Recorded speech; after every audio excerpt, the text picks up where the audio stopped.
तो 3 चीजों की अब बात मैं कर रहा हूं। पहली चीज हो गई शुद्ध तेल, दूसरी चीज हो गई गाय का घी और तीसरा हो गया गुड़।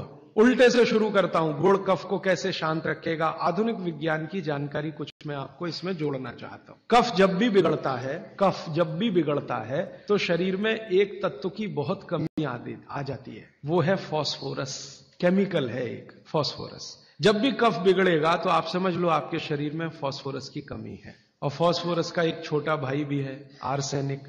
आर्सेनिक वैसे तो शरीर में ना रहे तो अच्छा है क्योंकि जहर है, लेकिन बहुत मामूली मात्रा में रहे तो फास्फोरस को ताकत देता है ये आर्सेनिक। फास्फोरस का कॉम्प्लीमेंट्री है आर्सेनिक। ये केमिस्ट्री की बात है। अब आप समझ लीजिए कि कफ आपके शरीर में बढ़ गया, इसका माने फास्फोरस कम हो गया। तो भागवत जी ने कितनी इंटेलिजेंसी से चुना, गुड़ खाओ। हमने गुड़ को जब टेस्ट किया लेबोरेटरी में तो उसमें सबसे ज्यादा फास्फोरस ही है।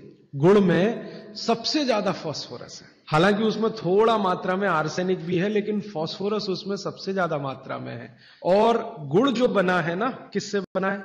गन्ने के रस से। तो गन्ने के रस को टेस्ट किया तो पता चला गन्ने के रस में फास्फोरस है, लेकिन गन्ने के रस से ज्यादा गुड़ में है। गन्ने के रस में भी फास्फोरस है, लेकिन उससे ज्यादा गुड़ में है। तो क्या किया हमने? गन्ने के रस को गर्म किया। तो गर्म करने की जो प्रक्रिया है, इसमें फास्फोरस घटा नहीं, बढ़ा। ये पता नहीं क्या अद्भुत विज्ञान है।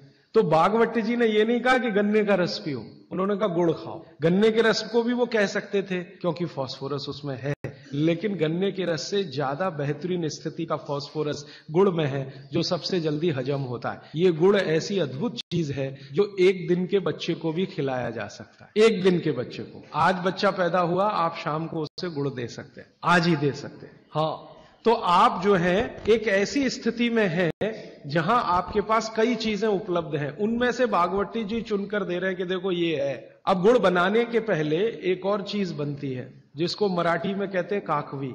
तरल गुड़ कहिए उसको, तरल गुड़। राब कहते हैं कई लोग उसको, राब, राजस्थान में राब कहते हैं। वो ये कहते हैं कि गुड़ और राब में आपके पास अगर चॉइस है तो राब खाइए, वो गुड़ से भी ज्यादा अच्छी है। तो राब हमने बनवाई और उसको टेस्ट किया लेबोरेटरी में, तो गुड़ से बेहतरीन स्थिति का फास्फोरस राब में है। तो आपकी जिंदगी का इसको हिस्सा बना लीजिए, हिस्सा। कफ की जिंदगी में तकलीफ कभी भी नहीं आए जो आप राब और गुड़ खाएं, ये आपकी जिंदगी का हिस्सा हो जाना चाहिए। अब आप पूछेंगे जी कौन सा गुड़ खाएं? बाजार में कई तरह के गुड़ हैं। एक गुड़ है जो बहुत गोरे रंग का होता है, सफेद सफेद होता है। जो गुड़ का रंग जितना ज्यादा साफ, वो उतना ही बड़ा जहर। आप कहेंगे जी ये गुड़ तो बहुत ही बढ़िया, एकदम सफेद। ये सफेद रंग के चक्कर में हम बर्बाद हो गए। जब से अंग्रेज आए ना, हमारे दिमाग में भूत घुस गया। हर चीज हमें गोरी चाहिए, हर चीज गोरी, हर एक रंग सफेद चाहिए। हाँ, मैं रविवार का अखबार जब पढ़ता हूं ना, तो मैट्रिमोनियल कॉलम्स आते हैं, सबको गोरी पत्नी चाहिए, भले चाहने वाला चिक्कट काला हो, उसको गोरी ही चाहिए। भागवत जी कहते हैं कि प्रकृति में, आप इसको ध्यान से सुनिए, प्रकृति में जिन चीजों का रंग जितना ज्यादा सफेद है वो उतनी ही आपके लिए अनुकूल नहीं है। इसको ध्यान से समझिए। प्रकृति में जिन चीजों का रंग जितना ज्यादा सफेद है वो आपके अनुकूल नहीं है। उदाहरण के लिए भैंस का दूध बहुत सफेद है, वो पहलवान के लिए है, आपके लिए नहीं है भैंस का दूध। और गाय का दूध एकदम पीला है, पीला, सफेद नहीं है गाय का दूध, वो अनुकूलता ज्यादा है। तो प्रकृति में गन्ना है ना, गन्ने का रस कभी भी सफेद नहीं होता, आपने तो देखा है ना अच्छे से। गन्ने का रस तो हरा हरा ही होता है। फिर ये सफेदी कहां से आई? मैं आपको बहुत विनम्रता पूर्वक कहता हूं, ये सफेदी आती है निरमा वॉशिंग पाउडर से, और ज्यादा सफेदी आती है एरियल से, प्रॉक्टर एंड गैम्बल का एरियल। और आपको अब मैं जो कहने जा रहा हूं वो आप कभी विश्वास करें या ना करें, लेकिन सच यही है कि गुड़ बनाने वाले आपका जो सफेदी का लालच है ना, सफेदी के प्रति आपका मोह, उसको ध्यान में रखते हुए इतना निरमा डालते हैं, इतना वॉशिंग पाउडर उसमें डालते हैं गन्ने के रस में कि वो गुड़ का रंग ही बदल जाता है। तो ये सफेद गुड़, एकदम व्हाइट कलर का गुड़, ये तो बहुत ही खतरनाक है, बहुत ही खराब है, इसको तो गलती से भी छूइए मत। तो फिर आप कहेंगे जी गुड़ कौन सा अच्छा है? गुड़ का जो नेचुरल कलर है वो वही है जो चॉकलेट का होता है। चॉकलेट आपने देखी है, जिस रंग की चॉकलेट है रंग वही गुड़ का सबसे अच्छा। तो गुड़ खरीदते समय ध्यान रखिए, तांबई कलर का, जिसको हम कहते हैं तांबई कलर, कॉपर कलर का जो गुड़ है वो दुनिया का सबसे अच्छा गुड़ है। तो गुड़ जब लाएं खरीद कर खाने के लिए तो दुकान वाले को बोल कर लाइए कि भाई हमको ये सफेद वाला नहीं चाहिए। तो कहेगा कौन सा चाहिए? तो वो जो काला काला सा थोड़ा चॉकलेटी कलर का गहरे लाल रंग का वो दे दो। तो वो भी है उसके पास, वो अंदर रखता है क्योंकि वो उसे मालूम है आप लेने वाले हैं नहीं उसे, तो वो अंदर रखता तो है। आप जब मांगोगे तो वो वही लेके आएगा। ये गुड़ जहां से भी बनकर आ रहा है वहां फिर संदेशा जाएगा, ये सफेद बंद कर दो, कोई मांग नहीं रहा, कोई ले नहीं रहा, सबको अब वही चाहिए, तो गुड़ की सप्लाई बदल जाए, ये गुड़ ही खाए। अब मैं जो और गहरी बात पे जा रहा हूं, बागभट्टी जी कहते हैं कि दुनिया में गुड़ के अतिरिक्त जो मिठाइयां हैं, गुड़ के अतिरिक्त, वो आपके लिए बहुत अच्छी नहीं है। अब गुड़ के अतिरिक्त मिठाई में जरा चले तो क्या है? चीनी। आज के समय में, बागभट्टी जी के समय चीनी नहीं थी, इसलिए उन्होंने उस पर कोई सूत्र नहीं लिखा, क्योंकि उन्हें कोई कल्पना भी नहीं थी कि चीनी बना लेगा आदमी। अब ये चीनी बहुत खराब है। चीनी और गुड़ का एक ही रॉ मटेरियल है, आप जानते हैं। गन्ने के रस में से ही चीनी बनती है और गन्ने के रस में से ही गुड़ बनता है।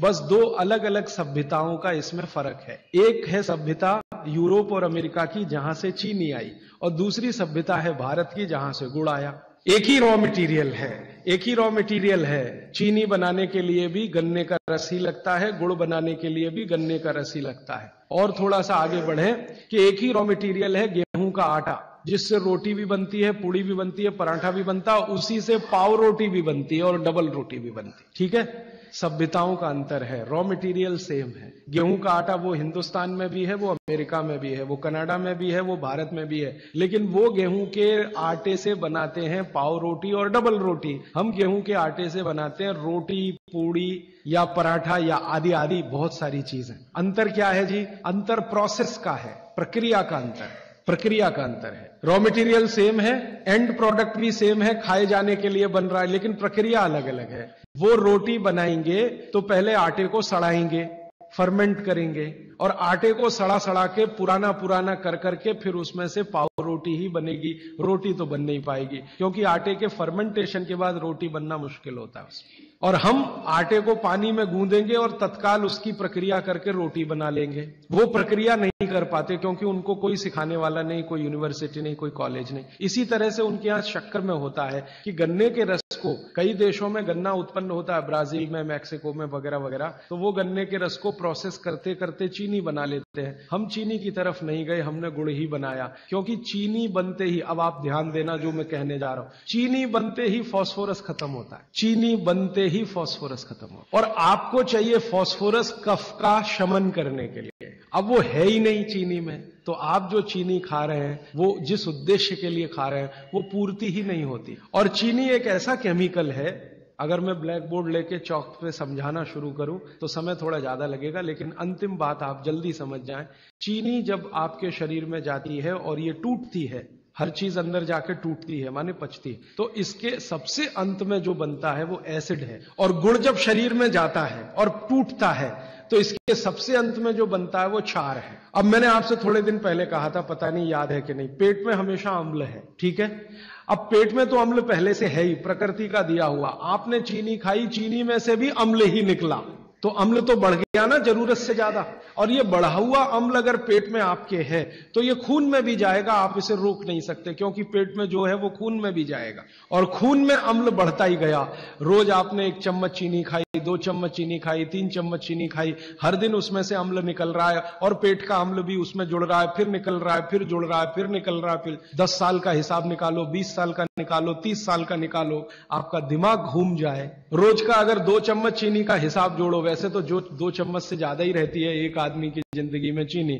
दूध में भी चीनी लेते हैं, चाय में भी चीनी लेते हैं, 2 चम्मच रोज की। 2 चम्मच माने हो गई लगभग 10 ग्राम के आसपास। तो 10 ग्राम चीनी रोज की, 1 साल में कितनी, 10 साल में कितनी, 30 साल में कितनी, 40 साल में कितनी, हिसाब निकालोगे ना तो मरते समय तक 1 बोरा चीनी तो कोई भी खा लेता है, 100 किलो तक। अब इतनी चीनी खा के जो एसिड बनेगा वो कहां जाएगा?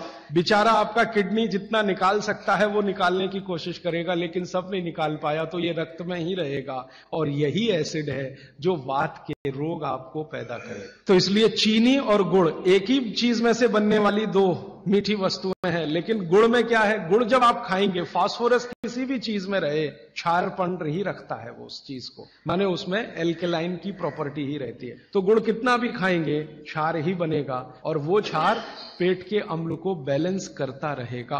तो पेट की अम्लता बढ़ने नहीं पाएगी, तो जिंदगी आपकी सुखद और निरोगी होती जाएगी। अब इसको और एक तरीके से समझाता हूं। गुड़ और चीनी पे जब हमने एक्सपेरिमेंट किए तो पता चला चीनी को पचाने के लिए पूरे शरीर को वैसी ही ताकत लगानी पड़ती है जैसी ठंडे पानी को पचाने के लिए लगती है। पूरा शरीर झुक जाता है तब चीनी जाके पचती है और सबसे देर में पचती है। आपने जो दाल खाई है वो पच जाएगी, गेहूं पच जाएगा, चना पच जाएगा, मटर पच जाएगी, चीनी सबसे अंत में जाके पचेगी और उसको पचाना पड़ता है। लेकिन गुड़ दुनिया में ऐसी अद्भुत चीज है जो बनाई हिंदुस्तानियों ने कि गुड़ सबको पचा देता है।